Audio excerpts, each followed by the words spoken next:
in the piazza just in front of Santa Maria Novella in Florence, and we're looking at a facade that was redesigned by Alberti, the great Renaissance architect. Santa Maria Novella is an important Gothic church here in Florence. One of the two mendicant churches in the city. And by that we mean churches founded by the begging orders, the orders of monks who begged for a living, the Dominicans and the Franciscans, and Santa Maria Novella is a Dominican church. Now, Alberti is coming here in the mid-15th century, and his patron is Giovanni Rucellai, for whom he also designed a palace just a few blocks away. And Rucellai inherited the patronage rights to this church, but he inherited it from a family that had already begun to design the facade. Alberti had some serious problems here because he was a classicist. That is, he wanted his architecture to conform to what he believed to be the ideals of classical beauty, which were based on perfect geometry and rational order and proportion. And copying of the rules of architecture handed down from ancient Rome via the ancient Roman architect Vitruvius. And the problem is that this was a Gothic church, and Gothic is anything but orderly. So he took this Gothic church and on it put a classical facade that also recalls the Romanesque tradition of Italy, specifically the baptistry of Florence and also the Church of San Miniato al Monte, which is just outside the center of the city of Florence. And we can see that especially in the linear geometric patterns that we see, the alternating of the white marble and this green stone. So Alberti had an issue. Not only was he dealing with a Gothic church, but there was a pre-existing facade that was only partially complete. We're not sure how much of it was there, but we think that a number of tombs had already been put in place, of which 6 remain. As modern viewers, we hardly recognize that those niches are in fact tombs, but that's what they are. And just above them, we see those Gothic arches, which we also think predate Alberti. So what Alberti does with this lower story is that he frames it. On each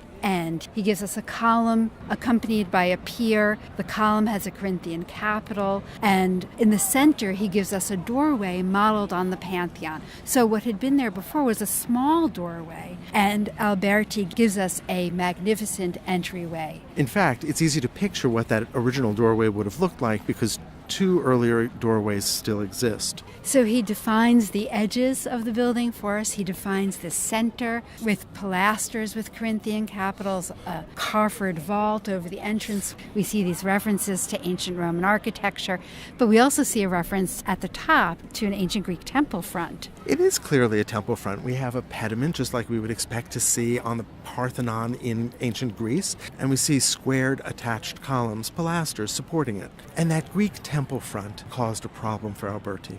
If you look at the 4 pilasters that support the pediment above it, those 4 pilasters are not aligned with pilasters below them, as would be appropriate in a classical building. And of course, Alberti was all about following the rules of classical architecture. So what he does is he wants to distract us. And he does that really well. He creates this attic zone, and he fills it with this decorative pattern of squares. With patterned circles within them. It creates a zone of isolation between the top and the bottom. There is a sense of rigor and geometric order here, aside from that one deviation. In fact, the whole facade fits into a square. And that square can be subdivided into additional squares. If you look at the bottom zone of the church, you see that you have 2 of those squares, and then above that, a single centered square. So he's got yet another problem to solve, which is that he's got this very tall nave inside the church, and then the shorter aisles on either side. So how to unify those 2? And he comes up with an ingenious solution, and that is to use these S-shaped scrolls to unify the top and bottom stories. Now, he hadn't invented the idea of the scroll. This time he's borrowing it from the lantern on Brunelleschi's dome, which is just a couple of blocks away. And then he also puts a rosette inside that scroll, and so it echoes the round window in the center of the building, and that roundel is also repeated above in the pediment, where we see a child's face in the middle of a sunburst, communicating the idea of the resurrection, of the afterlife. Least we forget who is paying for all of this. Just below that sun, we see Giovanni Rucellai's name as patron. We also see his family insignia in the wind-blown sails that decorate the frieze. Those sails are meant to reference the idea that he hoped that through his faith he might sail to salvation. The Rucellai were a very wealthy family in Florence, but the Rucellai were not as wealthy and powerful as the Medici family. We see the Medici crest, the diamond with 3 feathers emerging from it,